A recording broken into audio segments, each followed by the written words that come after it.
নমস্কার, আমি স্বপন। ইভিএম নিউজে আপনাদের সকলকে স্বাগত। এই মুহূর্তে মমতা ব্যানার্জির জন্য একটা বিরাট খারাপ খবর। মুর্শিদাবাদ জেলার ভরতপুর, সেই বিখ্যাত ভরতপুর যেখানে হুমায়ুন কবির যেখানকার বিধায়ক, সেই ভরতপুরে তৃণমূল কংগ্রেসের কর্মীকে কুপিয়ে খুন করা হলো।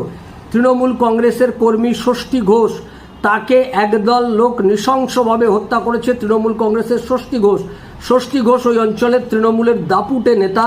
সেই দাপুটে নেতা তৃণমূল কংগ্রেসের নেতা ষষ্ঠী ঘোষকে কুপিয়ে খুন করলো ভরতপুরে, অর্থাৎ ভরতপুর, সেই বিখ্যাত ভরতপুর যেখানে হুমায়ুন কবির দীর্ঘদিন ধরে তৃণমূল কংগ্রেসের সঙ্গে তার একটা মতানৈক্য চলছেন। এবং আমরা যা সূত্র মারফত জানতে পারছি, ষষ্ঠী ঘোষ তিনি এই হুমায়ুন কবিরের ঘনিষ্ঠ।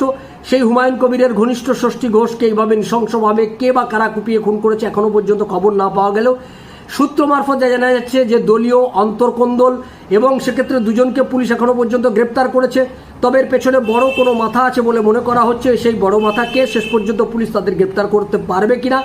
তৃণমূল কংগ্রেসের অন্তর্কোন্দল এবার একদম প্রকাশ্যে চলে এলো ভরতপুরে তৃণমূল কংগ্রেসের দাপুটে নেতা ষষ্ঠী ঘোষ, তাকে দিনে দুপুরে কুপিয়ে খুন করলো আর একদল লোক, এবং সেই লোক তৃণমূল কংগ্রেসের কর্মী বলে মনে হচ্ছে। কালীঘাটে এই খবর আসার পর শ্মশানের নিস্তব্ধতা।